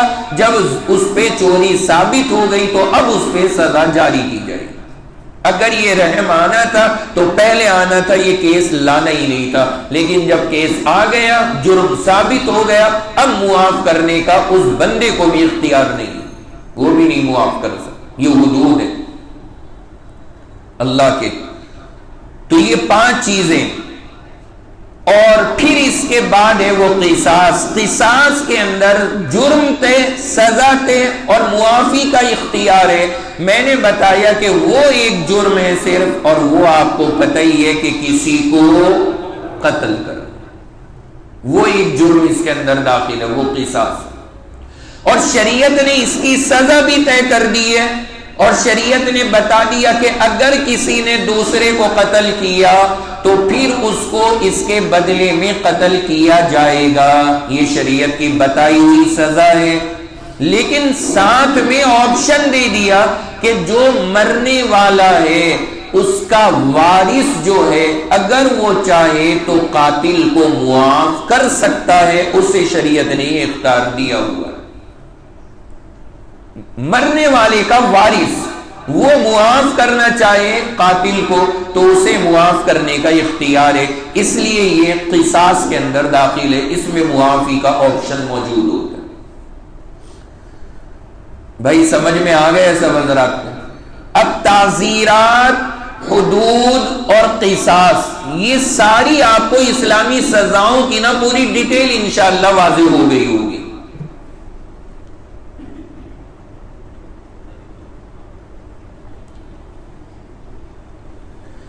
اب اس کے بعد یہ ساری باتیں ذہن میں آپ کے جب آ گئی ہیں، اب آگے بڑھیے. چونکہ آج جو ہماری بات چل رہی ہے وہ قصاص کے اوپر ہے، تو اب قصاص میں کیا کیا آپشن ہے ذرا اسے سمجھیے. ایک بندے نے اگر دوسرے کو ناحق قتل کر دیا تو شرعی اعتبار سے جو قرآن نے اس کی سزا بیان فرمائی ہے، یہ جو آیت 178 ہے، اللہ نے اس میں سزا بتائی کہ اس کے بدلے اسے بھی کیا کر دیا جائے گا؟ قتل کر دیا جائے گا. یہ تو پہلا مسئلہ. دوسرا آپشن یہاں پر شریعت نے یہ رکھا کہ مرنے والے کا جو وارث ہے اگر وہ اس قاتل کو معاف کر دے اور یہ کہہ دے کہ جا میں نے معاف کیا، نہ میں تجھے قتل کراتا نہ تجھ سے میں کچھ لیتا، تو اس کا بھی اسے اختیار ہے اور وہ معاف کر سکتا ہے. شریعت نے اجازت دی ہے اسے معاف کرنے کی، بالکل معاف کر سکتا ہے. تیسری چیز شریعت نے کہی کہ اگر وہ مرنے والے کا جو وارث ہے وہ یہ چاہے کہ میں اسے قتل بھی نہیں کراتا، میں اسے معاف بھی نہیں کرتا، لیکن میں اس سے خون کا بدلہ قیمت کی شکل میں لوں گا، تو شریعت کے اندر اسے کہا جاتا ہے دیت لینا. کیا لینا؟ دیت لینا. یعنی میں اسے قتل نہیں کرا رہا، نہ میں اسے بالکل آزاد چھوڑ رہا، لیکن خون کا بدلہ لوں گا میں قیمت کی شکل میں. تو اب جو یہ چیز لی جائے گی وہ کیا کہلائے گی؟ دیت. خون بہا یعنی خون کا بدلہ پیسوں کی شکل میں. اور اب وہ جو دیت ہوگی جو وہاں پہ ادا کی جائے گی وہ میں نے گزشتہ ہفتے آپ کو سمجھائی تھی، یاد کرائی تھی کہ وہ دیت شریعت نے رکھی ہے کہ یا تو 100 اونٹ دیے جائیں. وہ بندہ کتنے اونٹ دے گا؟ 100 اونٹ دے گا. یہ پہلا آپشن. دوسرا بتایا تھا میں نے آپ کے سامنے کہ یا پھر 1000 دینار دے گا. کتنے دینار؟ 1000. اور یا تیسرا بتایا تھا 10,000 درہم دے گا. کتنے درہم؟ 10,000. یہ گزشتہ ہفتے آپ نے سنا تھا. دینار سونے کے سکے، درہم چاندی کے سکے. تو بات ہماری کیا چل رہی ہے؟ یہ سب میں آیت ہی سمجھا رہا ہوں آپ کو، جو آیت ہے ہماری آخر میں بس ہم نے ترجمہ کرنا ہے آیت کا. بات یہ چل رہی ہے کہ قصاص جو تیسری قسم ہے شریعت میں سزاؤں کی، اس میں صرف ایک جرم آتا ہے، وہ ہے قتل کرنا. اور قتل کرنے کے اندر اللہ نے یہاں پر کئی سارے آپشن دیے مرنے والے کے وارث کو. اس میں پہلا آپشن دیا کہ کیا؟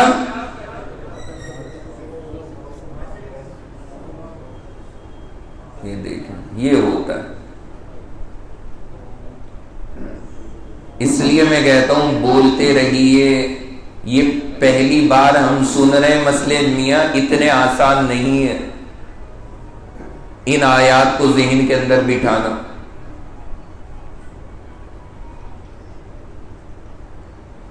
دوہرائیے، قصاص میں کتنے جرم داخل ہیں؟ ایک ذہن میں آپ کے ہے لیکن وہ ایک دم سے کنورٹ نہیں ہو پاتا دماغی ایک جگہ سے دوسری میں. ایک جرم داخل ہے، کیا ہے وہ جرم؟ سب بولیے، قتل کرنا. اگر ایک نے دوسرے کو قتل کیا تو شریعت نے یہاں پر یہ کہا کہ مرنے والے کا وارث یا تو اس قاتل کو بھی کیا کرا دے؟ قتل کرا دے. یہ پہلا اختیار دیا. دوسرا اختیار دیا کہ وہ وارث اسے کیا کر دے؟ معاف کر دے کہ بھائی میں کچھ نہیں لیتا نہ تجھے مرواتا، جا معاف ہے، چھٹی دے. یہ بھی اختیار ہے. تیسرا میں نے بتایا وہ وارث یہ کہے کہ نہیں، نہ تو میں اسے قتل کرا رہا نہ میں اسے بغیر کسی چیز کے معاف کرتا، مجھے تو دیت چاہیے، یعنی خون کا بدلہ چاہیے پیسے کی شکل میں، تو اسے دیت کہا جائے گا. اب جو وہ دیت ہوگی وہ کتنی طرح سے ہوگی؟ 3 طرح سے ہوگی. یا تو اس قاتل کے ذمے لازم ہوگا کہ وہ ان کو اونٹ دے، تو اونٹ کتنے؟ 100. یا دینار دے، دینار کتنے؟ 1000. یا درہم دے، اور درہم کتنے؟ 10,000. یہ جا کر کے وہاں پہ معاملہ بنے گا. 100 اونٹ کا تو ہمیں اندازہ ہی نہیں، بہرحال وہ کہاں بیٹھے گی رقم جا کے، کیونکہ نہ کبھی خریدا نہ بیچا، اونٹ کا تو پتہ نہیں. باقی یہ 1000 دینار میں نے آپ کو بتایا تھا 4 کلو 374 گرام سونا بنتا ہے. کتنا سونا؟ 4 کلو 374 گرام سونا دلوایا جائے گا. 4 کلو، 4 تولہ نہیں. یہ بنتا ہے سونا جا کر کے. اور تیسری چیز 10,000 درہم کا میں نے بتایا تھا کہ چاندی بنتی ہے 30 کلو 618 گرام. کتنی؟ 30 کلو 618 گرام چاندی. قاتل سے کہا جائے گا کہ یہ رقم ان کے حوالے کرو، یہ رقم مانگ رہے ہیں تو یہ دو. یہ تیسرا اختیار ہے جو مرنے والے کے وارث کو ملے گا. یا تو اس کو بھی ختم کرا دے، یا بالکل معاف کر دے، اور یا اس سے یہ چیزیں وصول کرے. 100 اونٹ لے لے، یا 1000 دینار لے لے، یا 10,000 درہم لے لے. بات سمجھ میں آ گئی نا؟ 3 ہو گئے. چوتھا آپشن بھی ہے، چوتھا بھی ہے. کیا؟ شریعت نے کہا مرنے والے کا وارث یہ کہے کہ نہ تو میں تجھے صاف کراتا، نہ تجھے میں معاف کرتا، نہ اتنی بڑی رقم لیتا. 4.5 کلو سونا تو تیرے آباء و اجداد نہیں لا سکتے. چل یہ کر لیتا ہوں کہ کمپرومائز کر لیتے ہیں کچھ تھوڑے بہت پر. ایسا ہے کہ شادی میری قریب ہے تو اس کے لیے تم 10 تولہ سونا بنوا کے دے دینا، بس باقی سب معاف. اب یہ چوتھا آپشن آ گیا.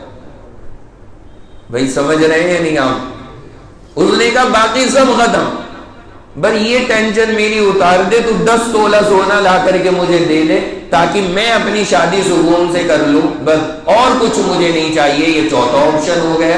یعنی نہ تو اس نے قتل کرایا، نہ پورا معاف کیا، نہ شریعت نے جو دیت بتائی تھی وہ لی. اس نے ایک چوتھی چیز بتا دی کہ بس مجھے اتنی رقم لا کے دے دے، باقی سب ختم. تو شریعت کہتی ہے یہ بھی معتبر ہے، کیونکہ قصاص ہے نا، قصاص میں جب پورا معاف کرنے کا اختیار ہے تو تھوڑا بہت لینے کا تو اختیار اسے پہلے دیا جائے گا. یہ 4 چیزیں اسے حاصل ہوگی. اب تو سمجھ میں آ گیا ہوگا نا قصاص کا مسئلہ پورا. تو یہ شریعت نے یہاں پہ پوری تفصیل بتائی ہے اور اس کو یہاں پر ذکر کیا گیا ہے. اب یہ جو آیت مبارکہ ہے یہ سارے مسئلے سننے کے بعد اب اخیر میں اب آپ اس آیت کا ترجمہ سنیں. انشاءاللہ آیت کا ترجمہ سنتے چلیں گے، یہ مسئلے آپ ان پہ فٹ کرتے چلیں گے، آپ کو ساری بات سمجھ میں آ جائے گی. اب آ جائیے آیت مبارکہ پر. سنیں آیت. اللہ یہ ارشاد فرما رہے یا ایھا الذین آمنوا. آیت کون سی ہے؟ یہ نمبر 178. گھر جا کے نا ایک مرتبہ ذرا دیکھا بھی کریں, آپ کو اچھا لگے گا, سب لفظ سمجھ میں آئیں گے. یا ایھا الذین آمنو, اللہ کہہ رہے ہیں اے ایمان والو, یہ تو یاد ہی ہے ہمیں. کتب علیکم القصاص فی القتل, اللہ نے فرض کیا ہے تمہارے اوپر برابر کا بدلہ. قصاص کا ترجمہ ہوتا ہے برابر کا بدلہ, کیونکہ برابری کا بدلہ تو دلوایا جا رہا ہے, اس نے قتل کیا اسے بھی قتل کر دو. اللہ نے فرض کیا ہے تمہارے اوپر برابر کا بدلہ مرنے والے میں, جسے قتل کیا گیا اس کے بارے میں, یعنی جس کو قتل کیا گیا ہے اس کے قاتل کے لیے برابر کا بدلہ تمہارے اوپر فرض ہے, یعنی تم اسے ختم کرو. یہ اللہ نے حکم عطا فرمایا ہے, آرڈر ہے قرآن میں. اب یہاں پر نا ایک مزے کی بات ذرا سنیے گا کہ یہ جو کہا گیا ہے کہ جو قتل کرنے والا ہے اسے قتل کیا جائے, یہ قصاص ہے, یہ پہلا آپشن ہے. مارا ہے اس نے, مان لیجئے کیسے, زہر دے کر کے مثلا, تو کیا مطلب ہے, اب اسے بھی زہر دے کے مارا جائے گا. اس نے مارا ہے اسے مثلا پانی میں ڈبو کر کے, تو کیا اسے بھی پانی میں ڈبو کے مارا جائے گا. اس نے مارا ہے اسے 10 منزلہ عمارت سے دھکا دے کر کے, تو کیا اسے بھی وہیں سے دھکا دیا جائے گا. ہمارے ائمہ کا کہنا یہ ہے کہ جس نے دوسرے کو قتل کیا اس کے بدلے اس قاتل کو قتل کیا جائے گا, یہ تو ہوگا, لیکن اس نے جیسے قتل کیا ویسے نہیں قتل کیا جائے گا. اسے قتل کرنے کا طریقہ ایک ہے, وہ ہے شرعی سزا, یعنی اسے سب کے سامنے گردن الگ کر کے ختم کر دیا جائے. اس نے کیسے بھی کیا ہو, اس نے چاہے زہر دیا ہو, وہ چاہے کوئی اور طریقہ اختیار کرے یا کسی اور طریقے سے مارے, لیکن اس طریقے سے اسے قاتل کو نہیں مارا جائے گا. قاتل کو ایک ہی طرح مارا جائے گا, اور وہ کیا ہے کہ اس کو سب کے سامنے عبرت بنا کر اس کی گردن کو الگ کر دیا جائے. یہ قصاص کا مسئلہ ہے. تو اللہ نے فرض کیا ہے تمہارے اوپر قصاص مرنے والے مقتول جسے قتل کیا گیا اس کے حق میں. کیسے فرض ہے؟ الحر بالحر, اللہ نے کہا اگر کسی آزاد بالکل فری ایک آدمی ہے اس نے دوسرے کو قتل کر دیا اسے قتل کیا جائے گا. غلام نے غلام کو قتل کر دیا اسے قتل کیا جائے گا. عورت نے عورت کو قتل کر دیا تو اسے قتل کیا جائے گا. یہ 3 چیزیں اللہ نے یہاں بتائی. آزاد آدمی نے آزاد کو مارا, غلام نے غلام کو مارا, عورت نے عورت کو مارا, تو ان سب کو ان کے بدلے میں مارا جائے گا. اب کیا اس کا مطلب یہ ہے کہ اللہ نے کہا آزاد کو آزاد کے بدلے, غلام کو غلام کے بدلے, عورت کو عورت کے بدلے؟ لیکن اگر الٹا ہو گیا معاملہ, کسی عورت نے نپٹا دیا آدمی کو, اگر عورت نے نپٹا دیا کسی آدمی کو تو کیا عورت کو نہیں مارا جائے گا آدمی کے بدلے؟ نہیں, مارا جائے گا اسے بھی, وہ بھی قتل ہوگی. لیکن قرآن نے جو کہا نا وہ 3 چیزیں کہیں, آزاد آزاد کے بدلے, غلام غلام کے بدلے, عورت عورت کے بدلے. حالانکہ اگر عورت مرد کو مار دے تو عورت ماری جائے گی, غلام کو مار دے تو غلام کے بدلے بھی مارا جائے گا. یعنی شریعت نے تینوں کو ایک ساتھ میں تو ذکر کیا, لیکن اگر الگ الگ یہ ایک دوسرے کو مارے تب بھی قتل کا حکم ہے, لیکن قرآن نے اسے ذکر نہیں کیا. بھائی جو سوال یہ میں سمجھا رہا ہوں آپ کو آیا نا ذہن میں؟ قرآن نے کتنے لوگوں کا ذکر کیا؟ 3. کون؟ نمبر 1 سب بولیے, آزاد آزاد کے بدلے. نمبر 2 غلام غلام کے بدلے. نمبر 3 عورت عورت کے بدلے. لیکن اس کا مطلب یہ نہیں کہ اگر عورت نے مرد کو قتل کر دیا تو اب عورت کو چھوڑ دیا جائے گا، ایسا مطلب نہیں ہے، اسے بھی مارا جائے گا۔ لیکن قرآن نے ذکر کیوں نہیں کیا انہیں؟ انہی تین کا ذکر کیوں کیا؟ اس کی وجہ سن لیجئے۔ اصل معاملہ یہ ہے کہ جب یہ آیت اتری اس وقت میں ایک کیس اللہ کے نبی کی مجلس میں چل رہا تھا، دو قبیلوں میں لڑائی ہوئی، ادھر کے لوگوں نے ان کو مارا، ان کے لوگوں نے انہیں مارا۔ اس کے بعد یہ لوگ اللہ کے نبی کے پاس آئے کہ حضرت ہمارے درمیان فیصلہ کرا دیجئے، یعنی اب یہ جو قصاص کا مسئلہ ہے یہ کرا دیجئے تاکہ دونوں کے جھگڑے ختم ہو جائیں۔ ان میں ایک قبیلہ ذرا بڑا تھا، عزت والا، اور ایک ذرا تھوڑا چھوٹا مانا جاتا تھا۔ تو وہ جو عزت والے تھے نا، انہوں نے ایک ڈیمانڈ رکھ دی۔ کیا ڈیمانڈ؟ انہوں نے کہا کہ ہمارے خاندان کی اگر کوئی عورت ماری گئی ہے اس کے بدلے ہم تمہارے خاندان کا مرد ماریں گے، اور اگر ہمارے خاندان کا کوئی غلام مارا گیا تو ہم تمہارا ایک آزاد آدمی ماریں گے۔ انہوں نے یہ بات کہی تو اس موقع کے اوپر یہ آیت اتری تھی۔ تو اللہ نے جو یہاں پر یہ کہا کہ آزاد آزاد کے بدلے غلام، غلام کے بدلے عورت، عورت کے بدلے، ان کی بات کو کینسل کرنا تھا کہ غلط کہہ رہے ہو تم۔ جب عورت ماری گئی ہے تو عورت کے بدلے تم مرد کو کیوں مار رہے ہو؟ عورت کے بدلے اگر اسے مارنے والی عورت ہے تو عورت ہی کو مارا جائے گا، جو بھی اسے مارنے والا ہو۔ ارے بھائی سمجھ گئے یا نہیں؟ یعنی جس نے بھی مارا ہے وہی مارا جائے گا۔ یہ کیا مطلب بنتا ہے کہ عورت اگر ہماری مری تو تمہارا آدمی ہم ماریں گے؟ ارے یہ دیکھو نا، اس عورت کو مارا کس نے؟ اگر اس عورت کو مارنے والی عورت ہے تو عورت کو مارو، ہاں اگر اس عورت کو مارا ہے مرد نے تو پھر بے شک مرد کو مارو۔ تو اس لیے اللہ تبارک و تعالی نے خاص طور سے آزاد، غلام اور عورت کا لفظ استعمال کیا ہے، ورنہ مسئلہ یہ ہر جگہ چلے گا، کوئی کسی کو بھی ختم کرے اس کے بدلے اسے ختم کیا جائے گا۔ آگے اللہ یہ ارشاد فرماتے ہیں فَمَنْ عُفِيَ لَهُ مِنْ أَخِيهِ شَيْءٍ، پس جو شخص اسے معاف کر دیا جائے، جو قاتل کے اسے معاف کر دیا جائے۔ پتہ کیا لگا؟ قصاص میں معافی ہو سکتی ہے، اللہ معافی کا آپشن اب ذکر کر رہے ہیں۔ فَمَنْ عُفِيَ لَهُ، جسے معاف کر دیا جائے، مِنْ أَخِيهِ، اس کے بھائی کی طرف سے۔ اب قاتل کو معاف کون کرے گا؟ مرنے والے کا وارث۔ لیکن اللہ کہہ رہے ہیں قاتل کا بھائی اگر قاتل کو معاف کر دے، کیا مطلب؟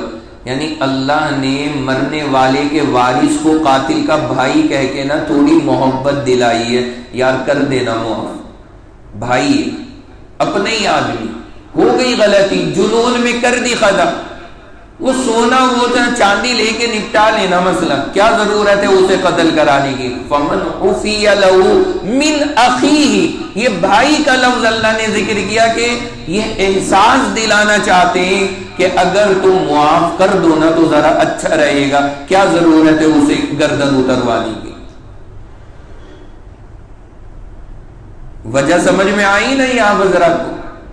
اللہ کہہ رہے ہیں جس قاتل کو معاف کر دیا جائے اس کے بھائی کی طرف سے، یعنی مرنے والے کا وارث اسے معاف کرے، اس وارث کو قاتل کا بھائی کہا اللہ نے، تھوڑا سا تاکہ آپس میں محبت کا احساس ہو اور جو نفرت ہے ان دونوں کے درمیان وہ کچھ ختم ہو۔ اللہ یہ احساس پیدا کرا رہے ہیں کہ معاف کر دو تو ذرا اچھا رہے گا، لیکن حق بہرحال تمہارا ہے، اگر نہیں کرو گے تب بھی اسے ختم کر دیا جائے گا۔ لیکن اگر اس نے معاف کر دیا، آگے اللہ کہہ رہے ہیں فَإِتِّبَاعٌ بِالْمَعْرُوفِ، تو معاف کرنے میں اللہ کہہ رہے ہیں ذرا صحیح طریقے پہ معاف کرنا، کبھی پتہ لگے الٹے سیدھے انداز میں معاف کرو۔ کیا مطلب الٹے سیدھے کا؟ مثلا مفسرین نے یہاں پہ ہمارے بزرگوں نے لکھا، مثلا وہ یہ کہے کہ میں تجھے معاف تو کر دوں گا لیکن تیری اولاد کو 10 سال اپنا غلام بنا کے رکھوں گا. یہ تو کوئی تک کی بات نہیں ہے. شریعت کہتی ہے ایسی معافی کیسی؟ بھائی کچھ رقم لے لو, کچھ پیسے لے لو, یہ تو بے تکی سی بات ہو گئی نا کہ اولاد کو غلام بنا کے رکھوں گا.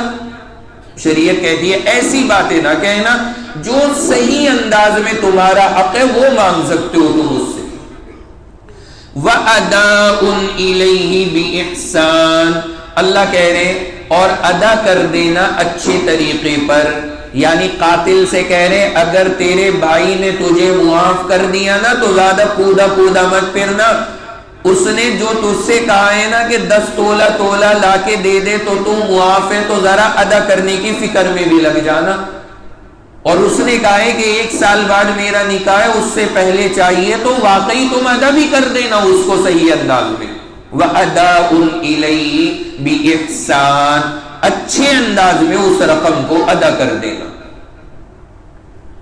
ذَلِكَ تَخْفِيفٌ مِّن رَّبِّكُمْ وَرَحْمَةٌ, اللہ کہتے ہیں امتی محمدیہ سن لو, یہ اللہ نے تمہیں رعایت دی ہے, اللہ کی رحمت ہے یہ تمہارے اوپر. ورنہ پچھلی امتوں کو اللہ نے اتنے آپشن نہیں دیے تھے.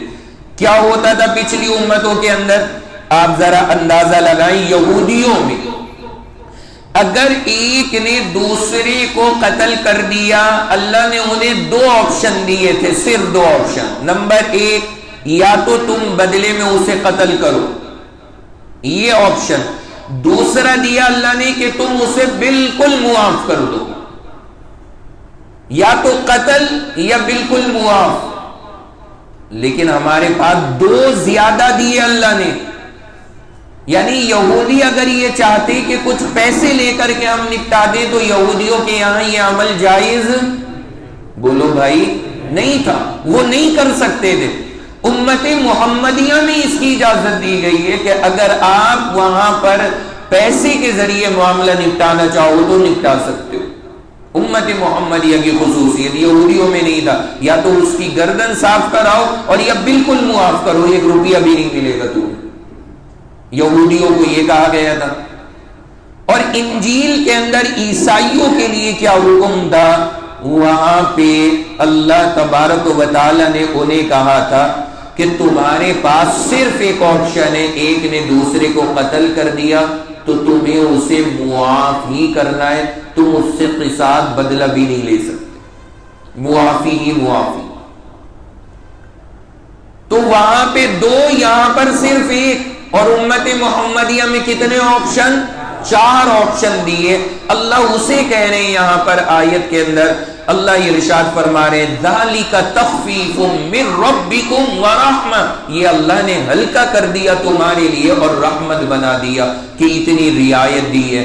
فَمَنِ اعْتَدَى بَعْدَ ذَلِكَ فَلَهُ عَذَابٌ أَلِيمٌ, اللہ کہہ رہے ہیں اس کے بعد اگر اس نے ظلم کیا تو پھر اللہ کی پکڑ خطرناک ہے. کیا مطلب؟ یہ کسے کہہ رہے ہیں؟ یہ اللہ کہہ رہے ہیں مرنے والے کے وارث کو, قاتل کو نہیں. یہ ہدایت دی جا رہی ہے مرنے والے کے وارث کو. اللہ کہہ رہے ہیں کہ تم نے اسے معاف کر دیا, یا تم نے وہاں پہ دیت کے پیسے لے لیے, یا تم نے اپنے حساب سے جو لینا تھا اس سے لے لیا, اور اس نے بیچارے نے ادا بھی کر دیا. اور ادا کرنے کے بعد پھر تمہیں غصہ آ گیا اور تم نے جا کر کے پھر اسے مار دیا. اللہ کہہ رہے ہیں یہ اب تمہاری طرف سے یہ ظلم ہے, اب یہ تمہاری طرف سے ظلم ہے. فَمَنِ اعْتَدَى بَعْدَ ذَلِكَ, اگر معاف کرنے کے بعد یا پیسہ لینے کے بعد بھی اگر تم نے پھر اس کے ساتھ ظلم کیا, پھر فَلَهُ عَذَابٌ أَلِيمٌ, اللہ نے کہا پھر تو میں تم سے نپٹوں گا کہ کیونکہ تم نے میرے قانون کو کھلونا بنا کر کے رکھ دیا, توڑ دیا میرے قانون. فَلَهُ عَذَابٌ أَلِيمٌ, اللہ بڑی تکلیف والا عذاب ایسے بندے کو پہنچائے.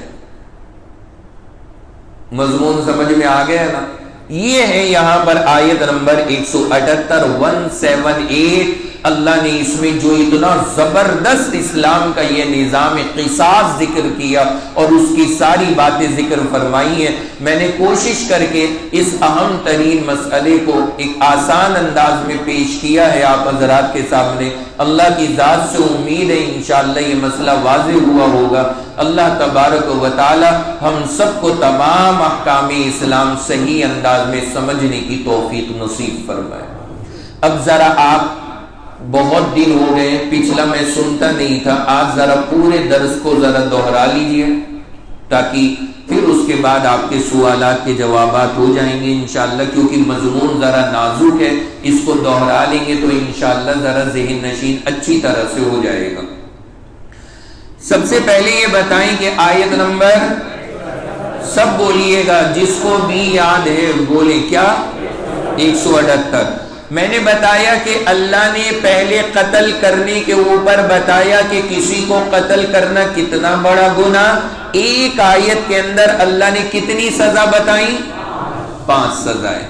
پھر میں نے بتایا کہ اللہ نے کہا 7 چیزیں ایسی ہیں جو بندے کو، بولیے، ہلاک و برباد کرنے والی ہے۔ کیا؟ ہلاک و برباد کرنے والی ہے۔ ان 7 میں نمبر 3 پر قتل کرنا۔ پھر میں نے بتایا اللہ کے نبی نے کہا گناہ کبیرہ، بڑے گناہوں میں جو بہت سارے، اللہ کے نبی نے تیسرے نمبر پہ بتایا کیا؟ قتل کرنا۔ پھر اللہ کے نبی نے کہا دنیا کا بھی ختم ہو جانا اللہ کے نزدیک اتنی اہمیت نہیں رکھتا جتنا کسی ایک مسلمان کا قتل ہو جانا اللہ کے نزدیک ہے۔ پھر اس کے بعد آگے بات بڑھائی ہم نے کہ اللہ کے نبی نے کہا مسلمان کا قتل جائز نہیں، صرف 3 جگہوں پر اجازت ہے۔ اس میں نمبر 1 وہ کیا کر لے؟ زنا، شادی شدہ ہو اور زنا کر لے۔ دوسری چیز بتائی وہ کسی کو کیا کر دے؟ قتل کر دے۔ اور تیسری چیز بتائی کہ اپنے مذہب کو چھوڑ دے۔ ان 3 جگہوں پر پھر میں نے آپ کے سامنے عرض کیا جو آج کی آیت کا عنوان تھا کہ اسلام میں 3 لفظ ہیں۔ پہلا لفظ کیا بتایا؟ سب بولو نا میرے بھائی، تعزیرات۔ نمبر 2 حدود۔ نمبر 3 قصاص۔ تعزیرات کا مطلب کہ شریعت نے اس کی کوئی سزا طے نہیں کی، کون فیصلہ لے گا؟ حاکم، مسلمانوں کا۔ دوسرا بتایا حدود، وہاں پہ جرم طے، سزا طے، معافی نہیں، یہ کیا کہلائیں گے؟ حدود۔ پھر بتایا قصاص، جرم طے، معافی نہیں ہے یا ہے، اور وہاں پر سزا طے ہے، یہ کیا کہلائے گا؟ قصاص۔ پھر بتایا میں نے تعزیرات میں تو بہت ساری چیزیں آتی ہیں، سبھی تعزیرات میں، باقی حدود کے اندر کتنی چیزیں ہیں؟ 5۔ نمبر 1 سب بولیے زنا، نمبر 2 چوری، نمبر 3 ڈکیتی، نمبر 4 شراب، نمبر 5 کسی پر زنا کی تہمت لگانا، یہ حدود میں۔ قصاص میں کتنی چیزیں ہیں؟ 1 کیا ہے؟ کسی کو قتل کرنا۔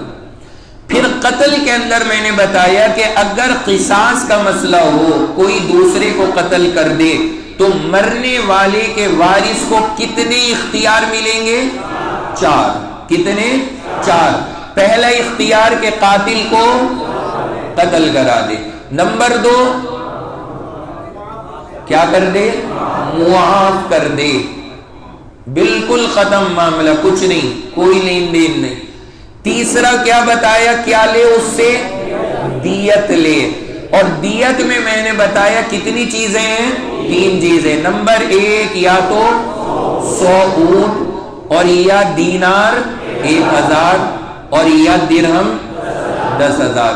اور ان کی میں نے موجودہ زمانے کے اعتبار سے کوانٹیٹی بتائی ہے کہ 1000 دینار تقریباً 4.5 کلو سونا بنتا ہے۔ کتنا؟ ہاں اس سے کچھ کم 374 گرام، لیکن آسانی کے لیے تقریباً 4.5 کلو سونا، اور چاندی ہے تو تقریباً 30.5 کلو، 30 کلو کے قریب چاندی۔ پھر اس کے بعد بتایا یہ تو دوسرا اور تیسرا تھا، اور چوتھا کیا ہے کہ وہ بولیے کمپرومائز کر لے، یعنی تھوڑا بہت لے دے کر کے اپنا معاملہ نپٹا لے۔ اب وہ چاہے یہ کہہ دے 1 تولہ لا دے، 2 تولہ لا دے، 10 تولہ، وہ جتنی مرضی، وہ اس کا معاملہ ہے، اس پر وہ اپنا معاملہ نپٹا لے۔ تو اللہ نے اسے یہ چاروں اختیار دیے ہیں۔ یہ سارے مسئلے اللہ کے فضل سے آپ حضرات کے سامنے عرض کر دیے، آیت مبارکہ پڑھ کر اس کی وضاحت کر دی۔ اللہ رب العزت ہم سب کو دین کی صحیح سمجھ نصیب فرمائے اور ایمان پہ ہم سب کا خاتمہ فرمائے۔ وآخر دعوانا ان الحمد للہ رب العالمین۔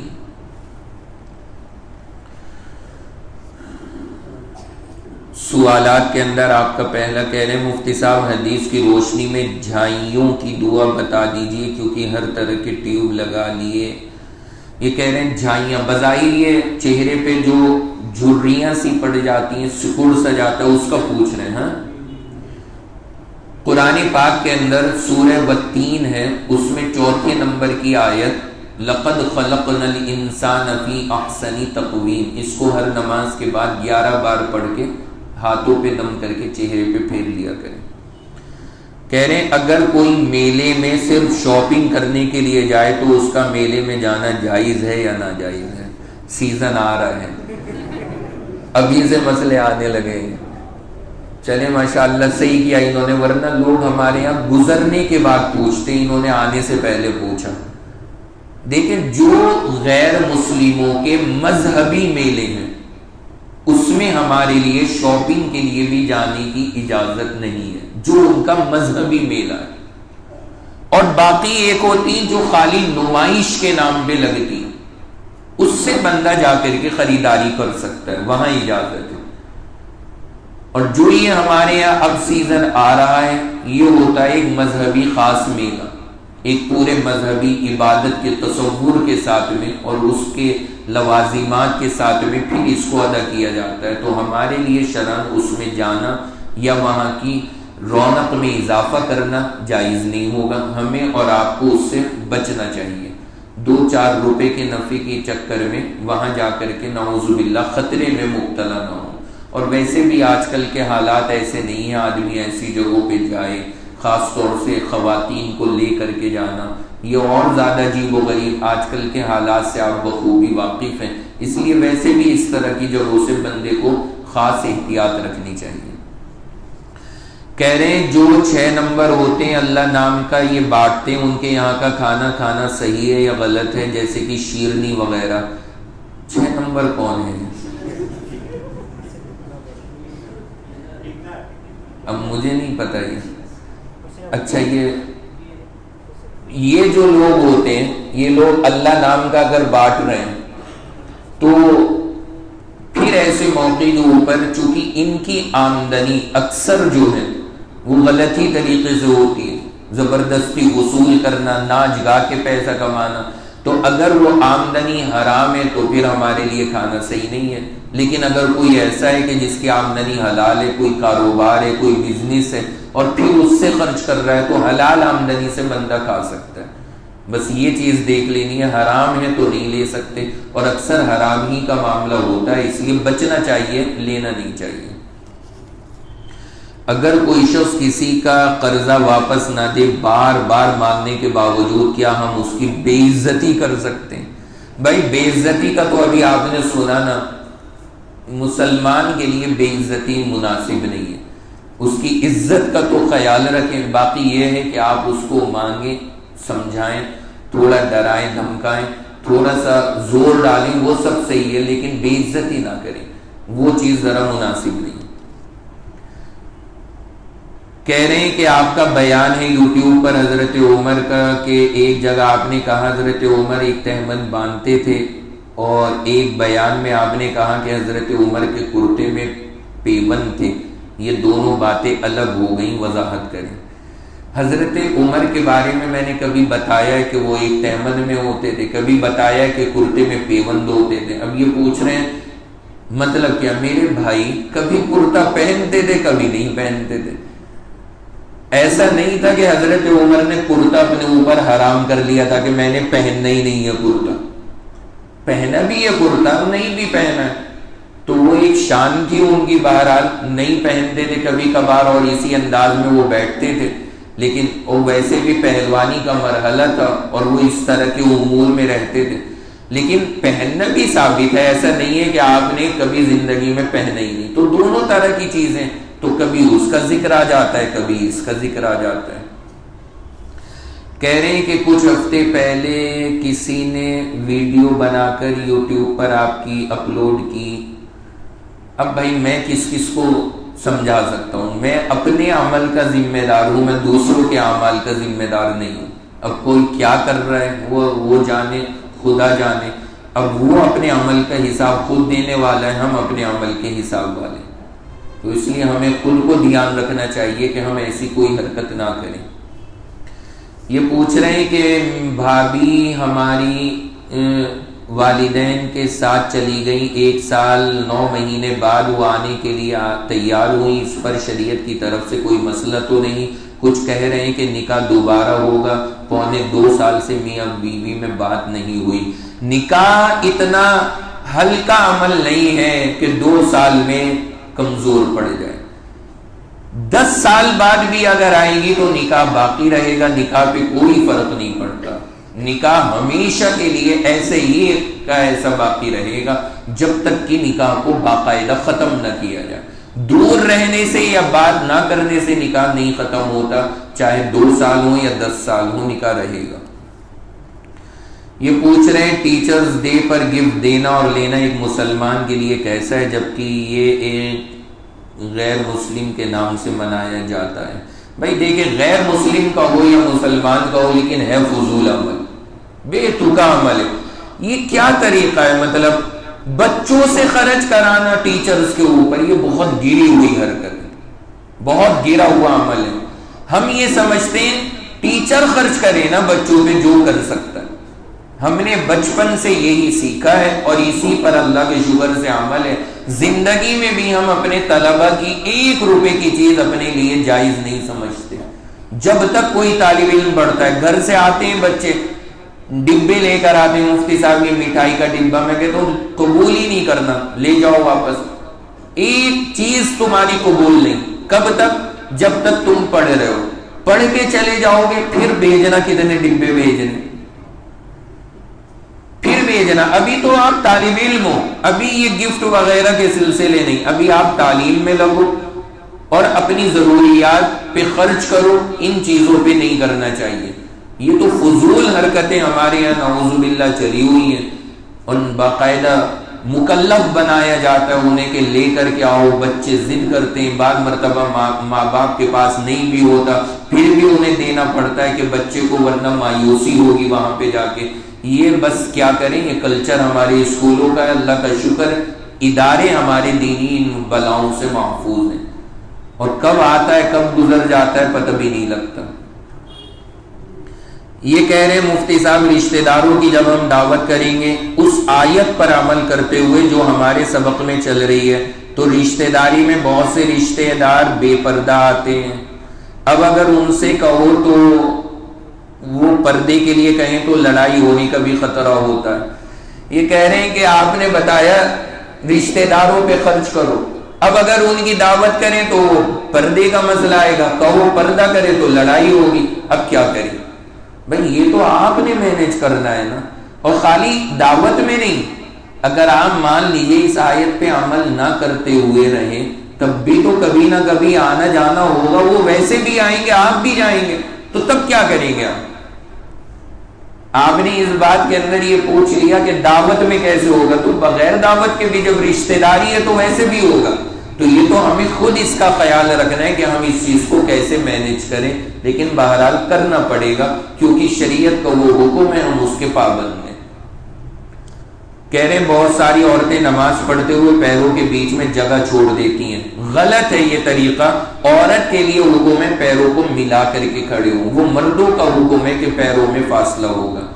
کہہ رہے ہیں جب کوئی شخص عمرہ کر کے آتا ہے ہر کوئی دعوت کرتا ہے, پورے سال کوئی پوچھتا بھی نہیں کسی کو, اس میں کیا حکم ہے؟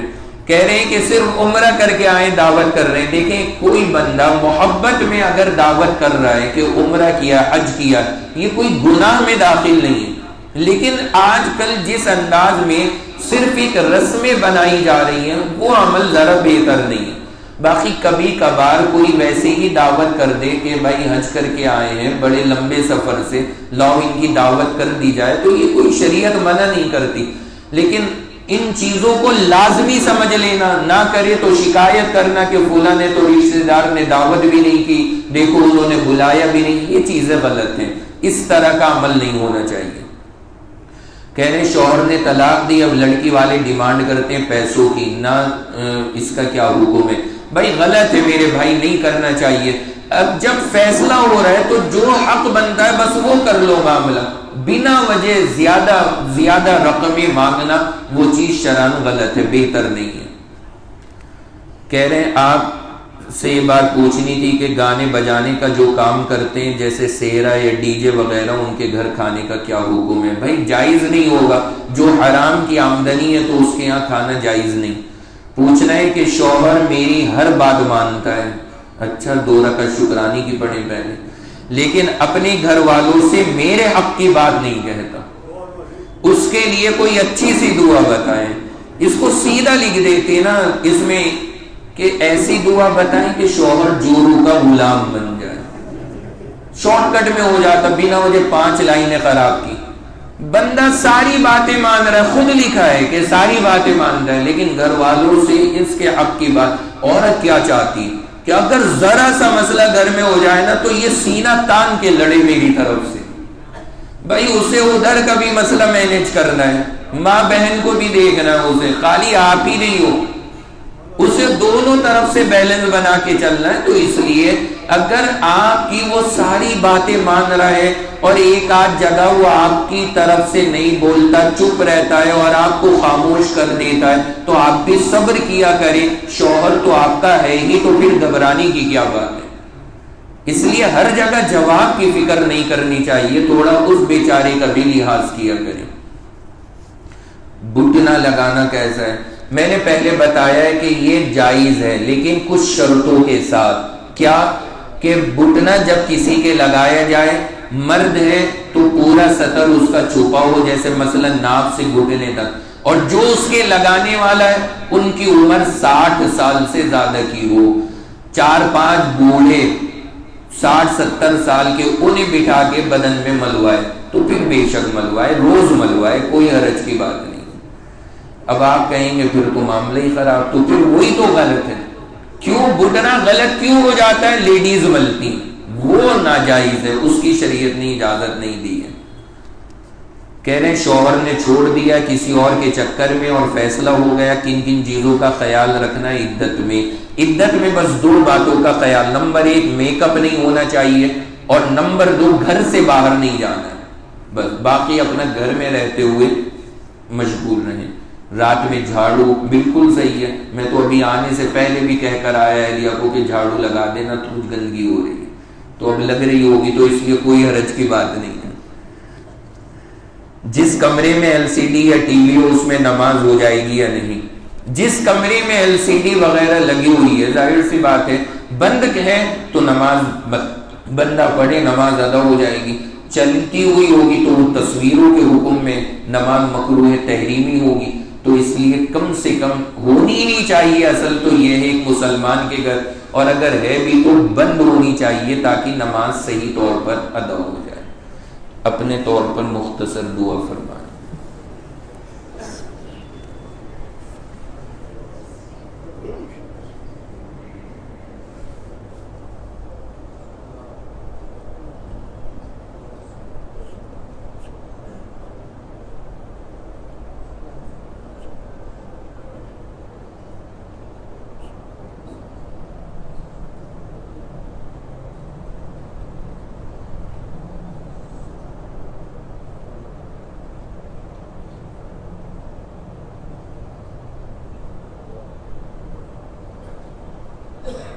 بخار کے لیے بطور خاص دعا کریں کہ اس وقت میں یہ وبا بہت عام ہو رہی ہے، اللہ پوری امت کی اس سے حفاظت فرمائے۔ جتنے ہمارے بھائی بہن اس بیماری کے اندر مبتلا ہیں، اسپتالوں میں ایڈمٹ ہیں، اللہ سب کو مکمل شفا عطا فرمائے۔ جو بھی اس طرح کی وبائیں ہیں، اللہ تعالیٰ ہر طرح کی وباؤں سے ہمیں بچوں کو، بوڑھوں کو، جوانوں کو، ہر ایک کو اللہ تعالیٰ محفوظ فرمائے، ہر طرح کی بیماری سے شفا کاملہ عطا فرمائے۔